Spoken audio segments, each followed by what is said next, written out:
মুসলমান ইমানদার একটু গভীর মনোযোগ।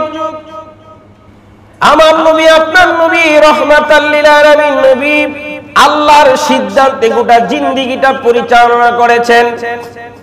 আল্লাহ রাব্বুল আলামিন যা বলেছেন আমার নবী সেই পর্যন্ত অপেক্ষা করে সেই সিদ্ধান্তকে গ্রহণ করেছেন। নবীজির বয়স 24 বছর 7 মাস। 24 বছর 7 মাসের নওজোয়ান টকবকে যুবক।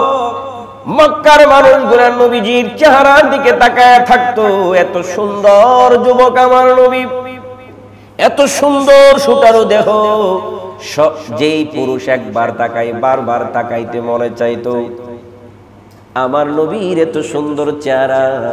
আমার আল্লাহ হুকুম করলেন, বন্ধু গো, আপনার জন্য আমি আল্লাহ নির্ধারণ করলাম 40 বছর বয়সের একজন নারীকে আপনি বিবাহ করেন। 40 বছরের একজন নারী যার নাম হলো সাইয়্যিদা খাদিজাতুল কুবরা রাদিয়াল্লাহু তাআলা আনহা। আমার আল্লাহ খাদিজাতুল কুবরাকে কবুল করলেন। আমার নবী প্রশ্ন করে নাই, আল্লাহ গো, আমি তো অবিবাহিত, মাত্র 24 বছর 25 বছরের যুবক, আমার জন্য 40 বছরের একজন নারীকে আপনি পছন্দ করলেন, এটা ইনসাফ করেন নাই। এরপরে তার আগেও বিবাহ হয়েছে, এমন একটা নারীকে আমার জন্য কেন কবুল করলেন? আমার জন্য তো বিবাহ হয় না, এরকম একটা নারী নির্ধারণ করতে পারতেন। আমার নবী কিচ্ছু বলে নাই। আল্লাহ বলেছে, বাস হুকুম যার, পালন করার দায়িত্ব আমার। আল্লাহর নবী খাদিজাতুল কুবরাকে বিবাহ করলেন। একদিন আর 2 দিন নয়, 26টা বছর পর্যন্ত সংসার করলেন। কত বছর? 26টা বছর পর্যন্ত সংসার করলেন। আমার নবী একটাও বিবাহ করে নাই। খাদিজাতুল কুবরা যতদিন জীবিত ছিল আল্লাহর নবী আর কোনো বিবাহ করে নাই। খাদিজাতুল কুবরার সাথে সংসার জীবন পরিচালনা করলেন। এ থেকে কি প্রমাণ পাওয়া যায়? এ থেকে কি বোঝা যায়? আমার নবী নারীদের প্রতি এত পাগল ছিলেন না, আল্লাহর হুকুমেরই তাবেদার ছিলেন। কথা কোন ঠিক কিনা? আজ পবিত্র জুমাবার রবিউল আউয়ালের চাঁদের সর্বশেষ জুমা। আল্লাহ সুবহানাহু ওয়া তাআলা আমাদের সকলকে আল্লাহর ঘর মসজিদে আসার তৌফিকটুকু দিয়েছেন। মালিক ও মাওলার দরবারে জবানটুকু বড় করে শুকরিয়া দান বলি আলহামদুলিল্লাহ। আল্লাহ সুবহানাহু ওয়া তাআলা পৃথিবীটাকে অনেক সুন্দর করে সৃষ্টি করেছেন। এত সুন্দর করে পৃথিবীকে সৃষ্টি করেছেন, আমরা পৃথিবী সফর করলে, পৃথিবী ভ্রমণ করলে এক একটা জায়গা আমরা যত দেখি ততই মনে হয় যেন মুগ্ধ হয় যে আল্লাহ সৃষ্টির কত সুন্দর কারুকাজ। আল্লাহ সুবহানাহু ওয়া তাআলা সকল সৃষ্টির মাঝে মানুষকে শ্রেষ্ঠ করেছেন।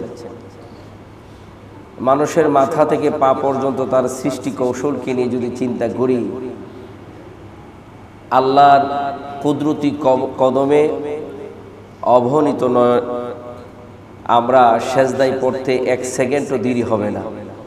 কারণ আল্লাহ সুবহানাহু ওয়া তাআলা এত সূক্ষ্মভাবে আমাদেরকে সৃষ্টি করেছেন, এত সুন্দর করে আমাদেরকে সৃষ্টি করেছেন।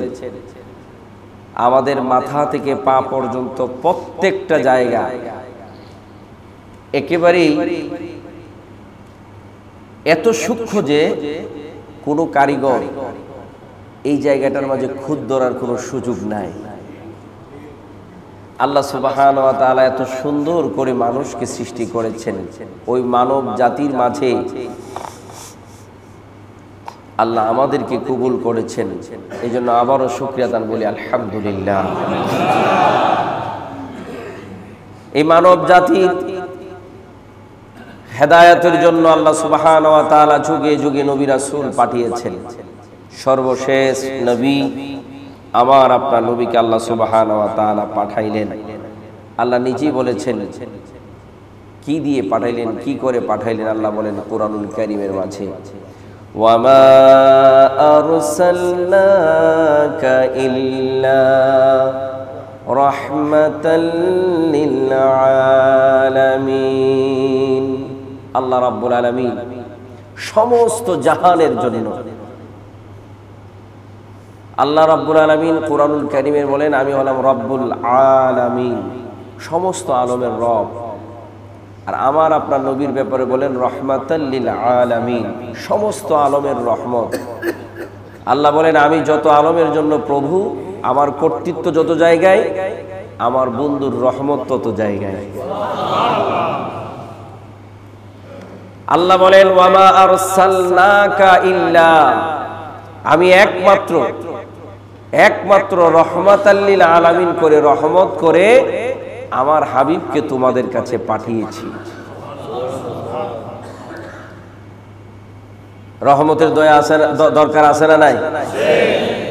রহমত ছাড়া একটা সেকেন্ড বেঁচে থাকার কোনো সুযোগ নাই। ওই নবী যিনাকে আল্লাহ রাব্বুল আলামিন গোটা জাহানের জন্য রহমত করে পাঠিয়েছেন, ওই রহমাতাল লিল আলামিন নবীর উম্মত আল্লাহ আমাদেরকে কবুল করেছেন। সেজন্য আবারও শুকরিয়া দান বলি আলহামদুলিল্লাহ।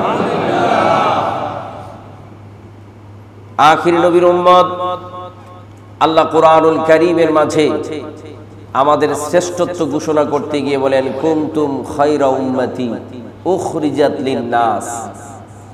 আল্লাহ রাব্বুল আলামিন আমাদের শ্রেষ্ঠত্ব ঘোষণা করতে গিয়ে বলেন আমরা আখির নবীর উম্মত হলাম খায়র, উত্তম উম্মত। সুবহানাল্লাহ। ঘোষণাটা কে দিচ্ছেন? আমাদের শ্রেষ্ঠত্বের ঘোষণা দিচ্ছেন আল্লাহ। আল্লাহ বলছেন আমরা হলাম সর্বশ্রেষ্ঠ উত্তম উম্মত। আমার নবী আপনার নবী বলেন আমার উম্মতের শ্রেষ্ঠত্ব আল্লাহ হাসরের ময়দানে প্রকাশ করবেন। সাহাবায়ে কেরাম বলেন ইয়া রাসূলুল্লাহ, কিভাবে আপনার উম্মতের শ্রেষ্ঠত্ব প্রকাশ করবে? আমার নবী আপনার নবী বলেন 1,00,000 মতান্তরে 2,24,000 নবী রাসূল আমি দুনিয়ার জমিনে আসার আগে এসেছিল। ওই নবীদের উম্মত দুনিয়ার জমিনে এসেছে। তোমরা শুনে রাখো হাসরের ময়দানে আমার উম্মত ওই 1,00,000 মতান্তরে 2,24,000 নবী রাসূলের উম্মতের সাক্ষী দিবে। সাক্ষীর গুরুত্ব আছে না নাই? কোর্টে যদি সাক্ষী উপস্থিত না হয় ওই কোর্ট মুলতবি ঘোষণা করা হয়। কথা কোন ঠিক কিনা? সাক্ষীর অত্যন্ত গুরুত্ব আছে। সাক্ষী ছাড়া আসামি এপার ওপার হওয়ার কোনো সুযোগ নাই। আল্লাহর কাপ গড়ায় যখন অন্যান্য নবীর উম্মতেরা দাঁড়াবে, একমাত্র আখির নবীর উম্মতই তাদেরকে পার করার জন্য সাক্ষী দিবে। তো মর্যাদা আমাদের আছে না নাই? হাসরের ময়দানে কত বড় সুউচ্চ মর্যাদায় আল্লাহ সুবহানাহু ওয়া তাআলা আখির নবীর উম্মতকে পৌঁছাইছেন। এত সম্মান, এত মর্যাদা, এত ইজ্জত আল্লাহ কেন দিলেন? একমাত্র আখির নবীর উম্মত হওয়ার কারণে, নবীকে পাওয়ার কারণে। আমার বন্ধু বাবারা, ভাইয়েরা, যেই নবীর কারণে আমাদের ইজ্জত বেড়ে গেল, সম্মান বেড়ে গেল,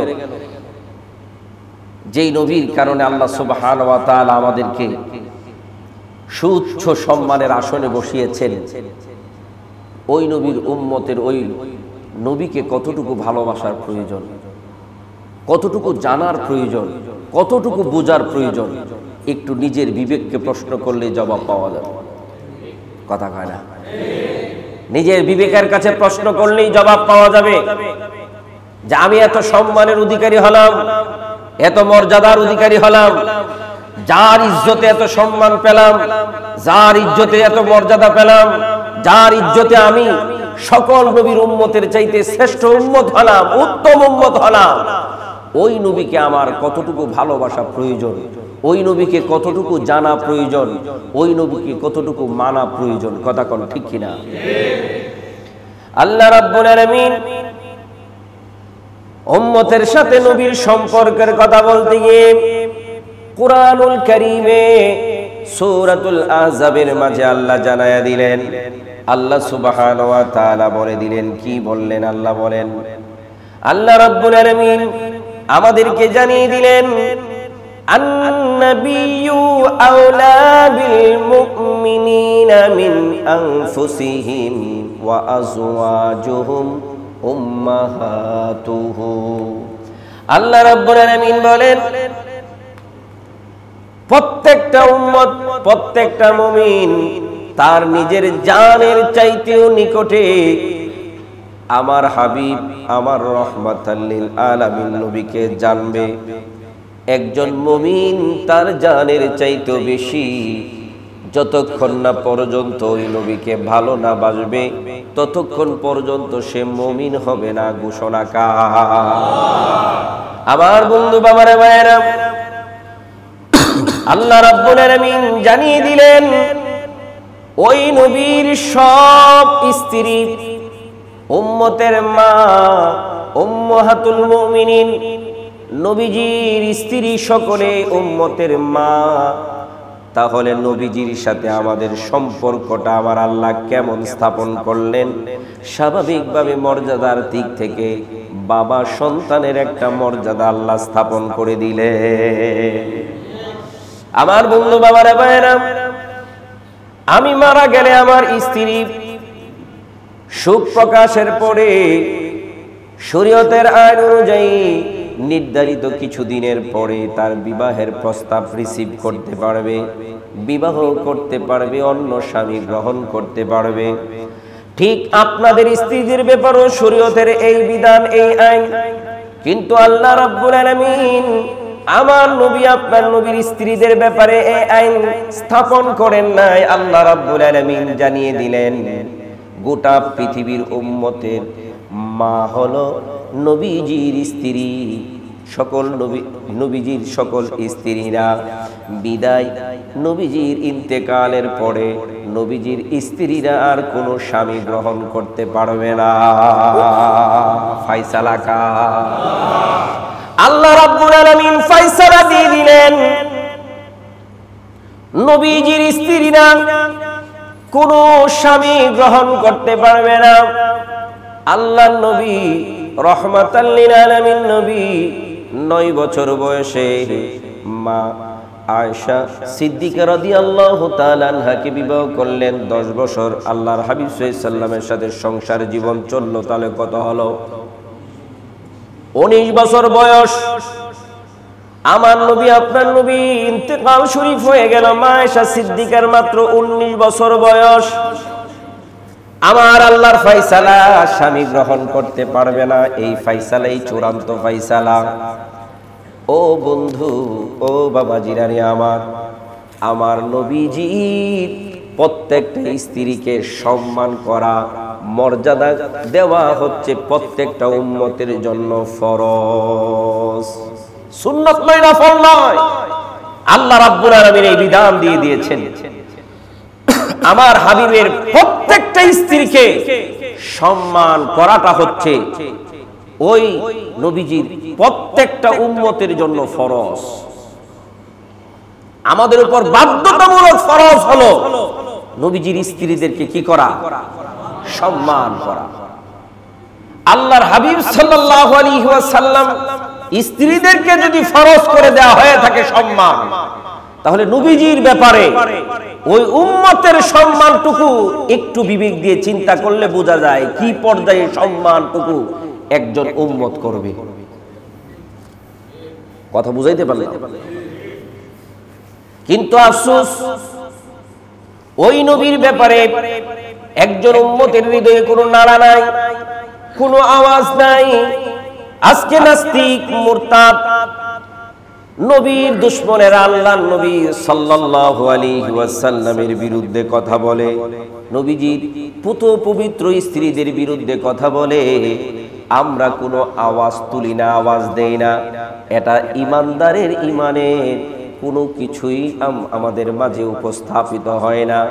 একজন ইমানদার যদি জানের চাইতে বেশি নবীকে ভালোবেসে থেকে থাকে, আল্লাহর নবীর অপমানে তার হৃদয় ছিঁড়ে যাবে, হৃদয় থেকে রক্তক্ষরণ হবে। এটাই হলো বাস্তবতা, এটাই হলো বাস্তবতা।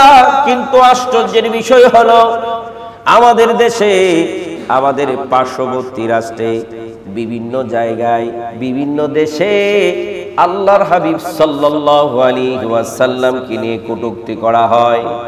আমরা মুসলমান হয়ে ঘরে থাকি, এর কোনো খোঁজ খবরও রাখি না। একজন ইমানদার হিসাবে চুপ থাকাটা কতটুকু ইমানের পরিচয় বহন করে নিজেকে নিজে প্রশ্ন করেন। আমার নবী, আপনার নবী আল্লাহ রাব্বুল আলামিন আমাদের জন্য মডেল করেছে। আমাদের জন্য আল্লাহ সুবহানাহু ওয়া তাআলা তার হাবিবকে আদর্শ বানিয়ে দিয়েছেন।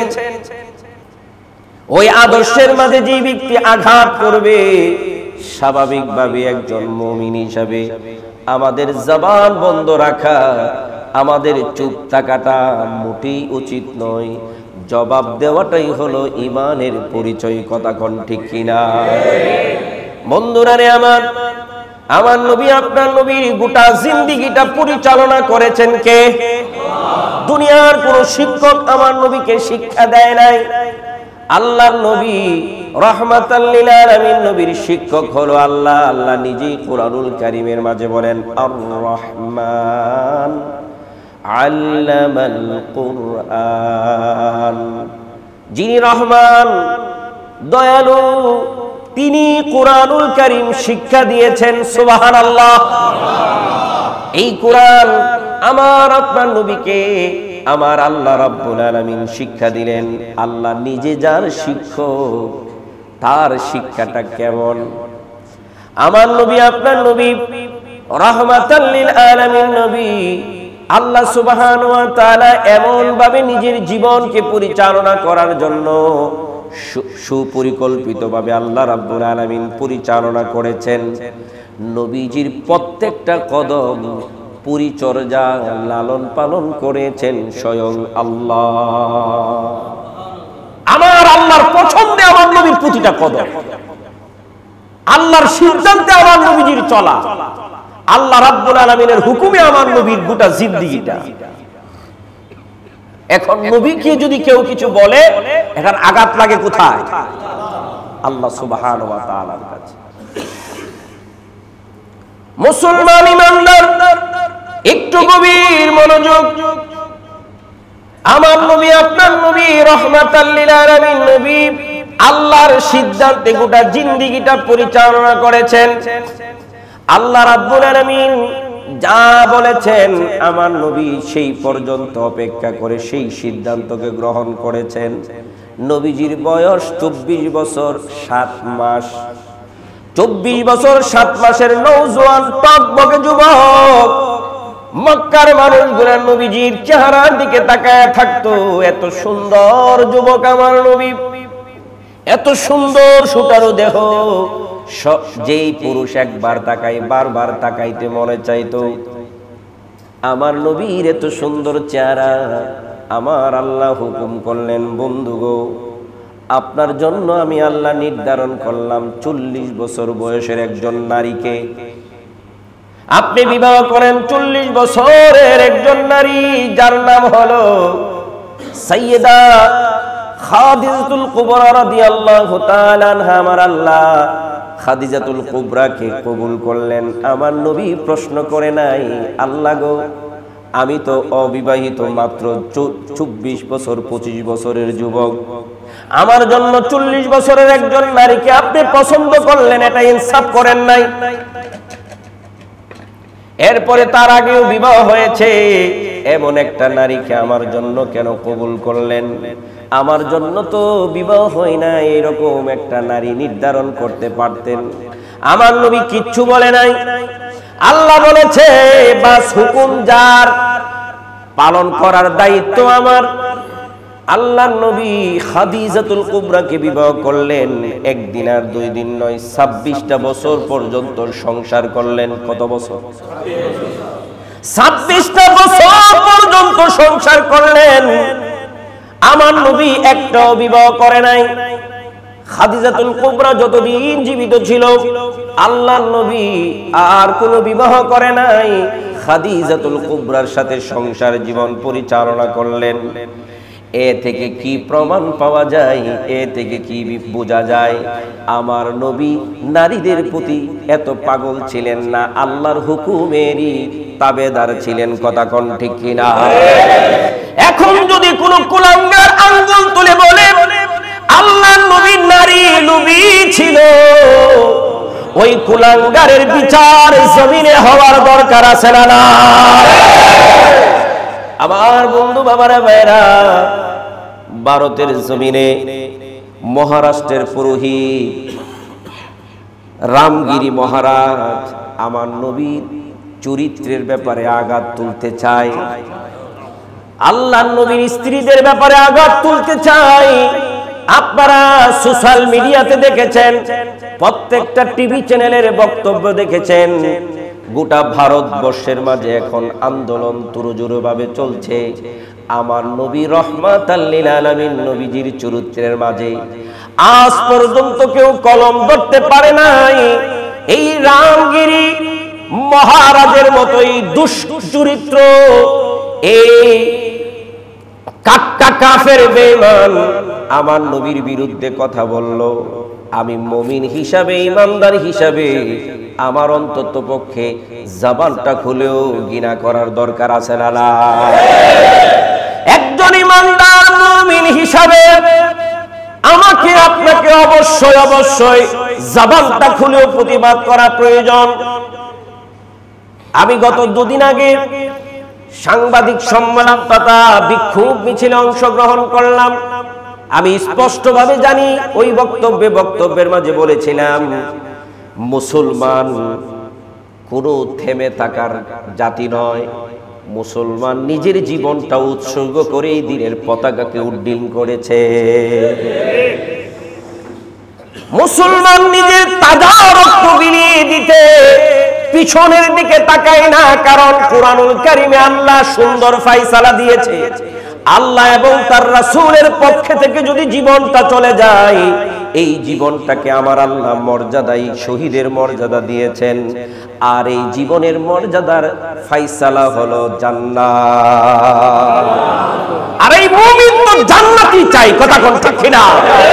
মুমিন তো জান্নাতের জন্যই পাগল পাড়া, এই জান্নাতের জন্যই তো দৌড় জাপ আমাদের। তো যেই জীবনটা উৎসর্গ করে দিলে আল্লাহ রাসূলের জন্য নিশ্চিত জান্নাত তার জন্য অপেক্ষা করবে, হাজার জীবন দিতে আমরা প্রস্তুত। কথা কোন ঠিক? এরকম হাজারটা জীবন যদি আমি ফরহাদুল ইসলাম বুলবুলির দিতে হয়, তাতেও আমি প্রস্তুত। আমরা দেখেছি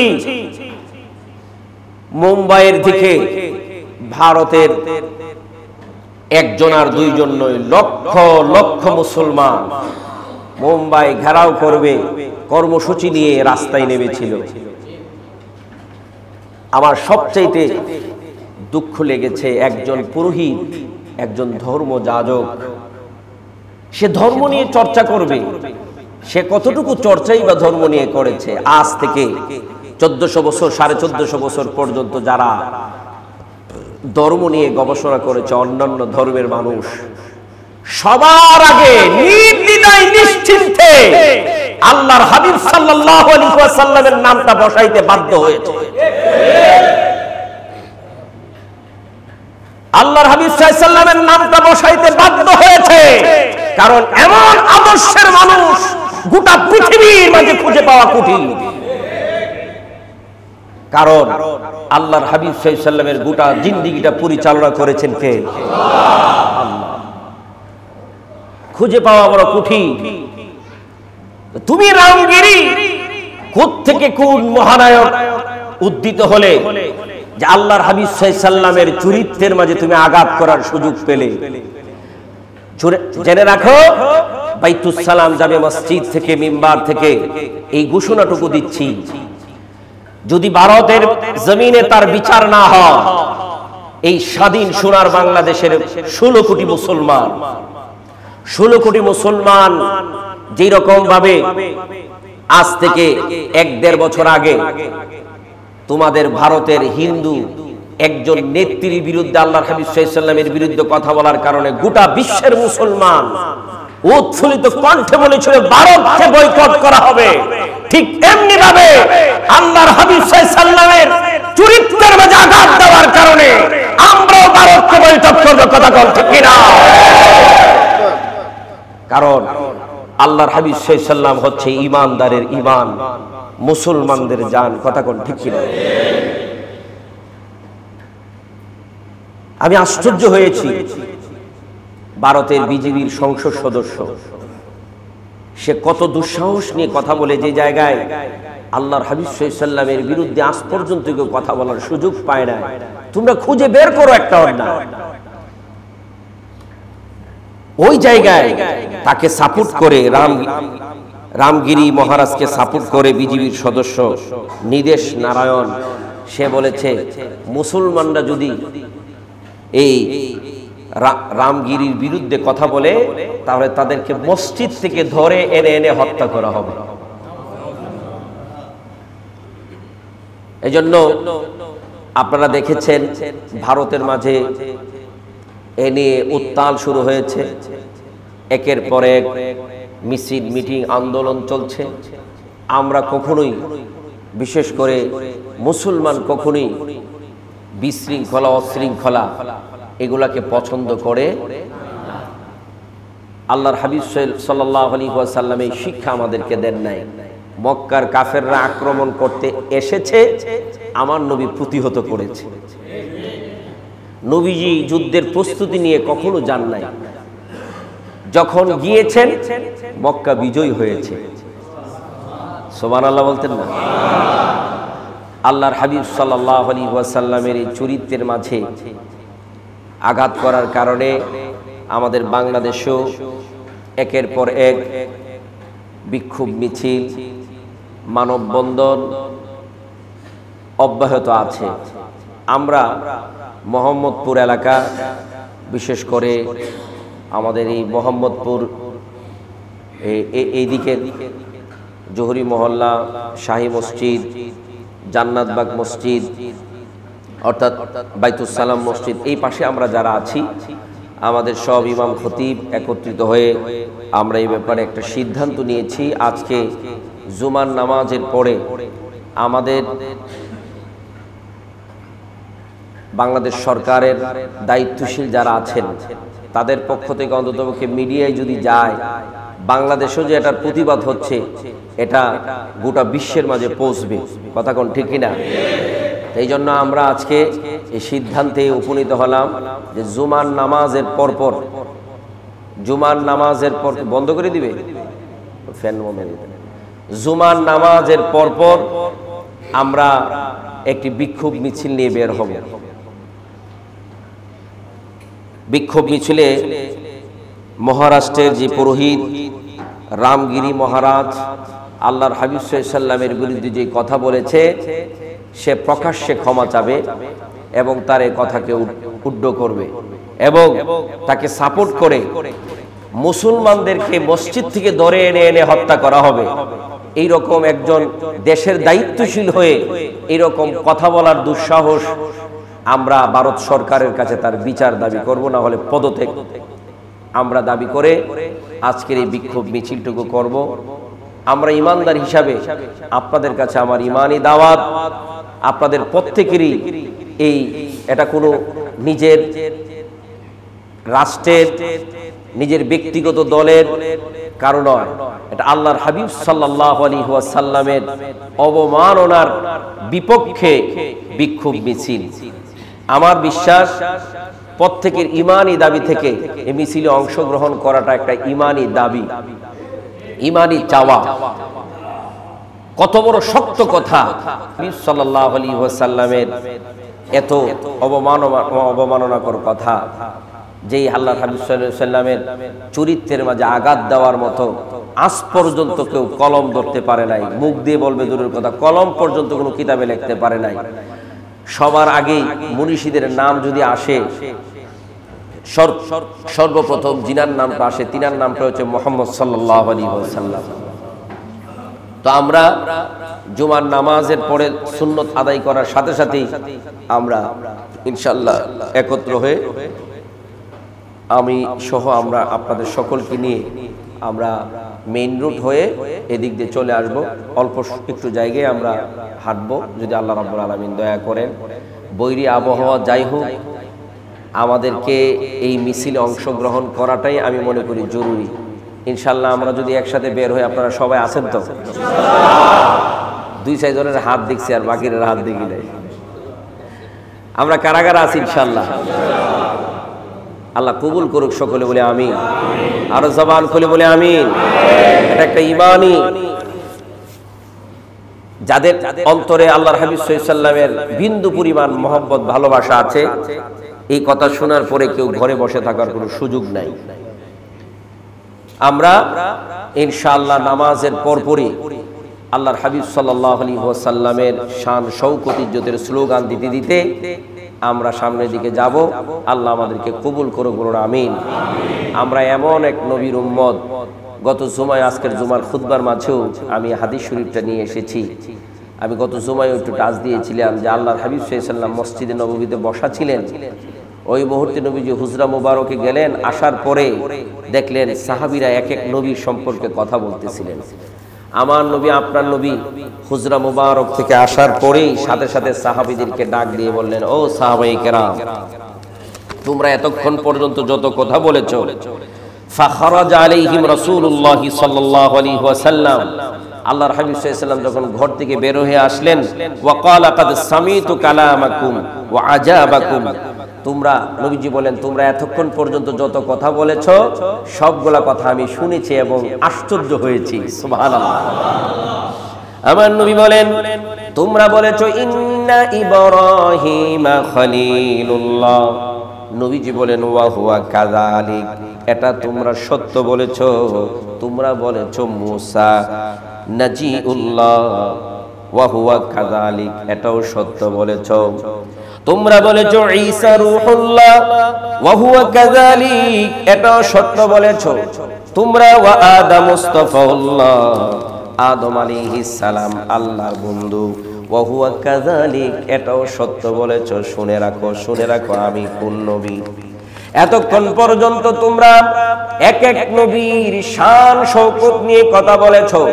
এবার আমি আমার নিজের শান শওকত তোমাদের কাছে তুলে ধরছি। আল্লাহর নবী নিজেই নিজের শান শওকত তুলে ধরতে বলেন।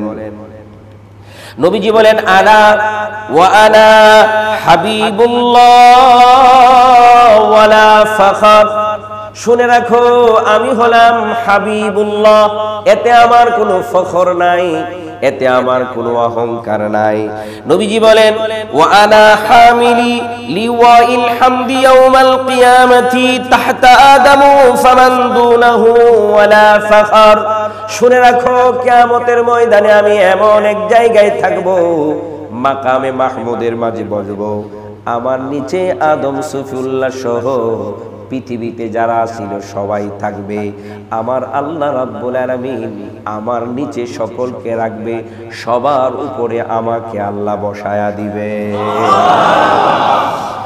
আল্লাহর নবী বলেন, ওয়া আনা আউয়ালু শাফিইন ওয়া আউয়ালু মুশাফফিন ইয়াউমাল কিয়ামাতি ওয়ালা ফাখর, কিয়ামতের ময়দানে আমি সর্বপ্রথম আল্লাহর দরবারে সুপারিশ করব, আমার সুপারিশটি আল্লাহ সর্বপ্রথম কবুল করবেন, এতে আমার কোনো ফখর নাই।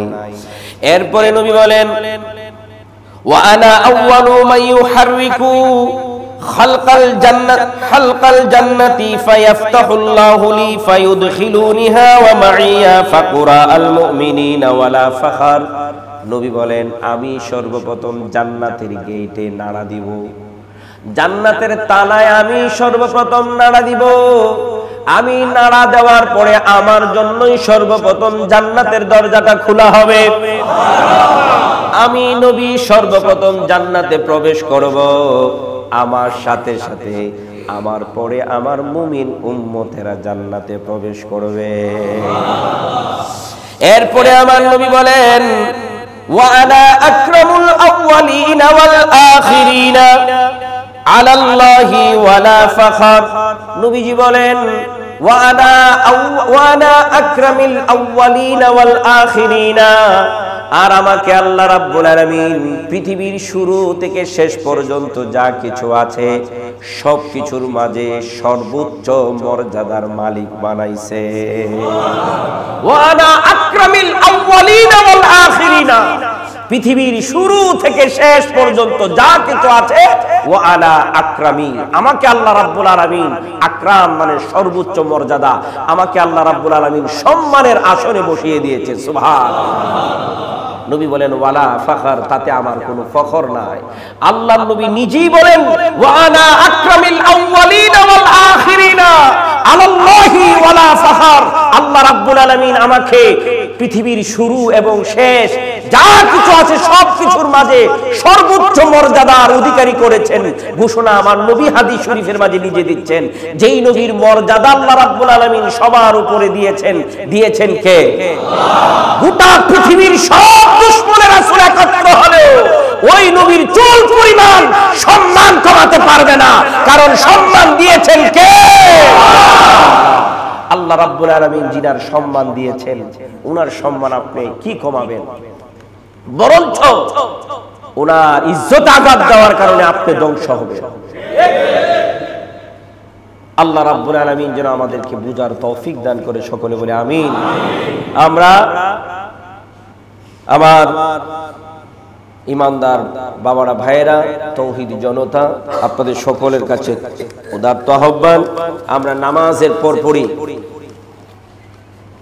রামগিরি মহারাজের এই কটূক্তিমূলক বক্তব্যের প্রতিবাদে বিক্ষোভ মিছিলে বের হব ইনশাআল্লাহ। আল্লাহ যেন আমাদের সকলকে কবুল করে, আমরা সকলে যেন অংশগ্রহণ করতে পারি। সকলে বলে আল্লাহুম্মা আমিন।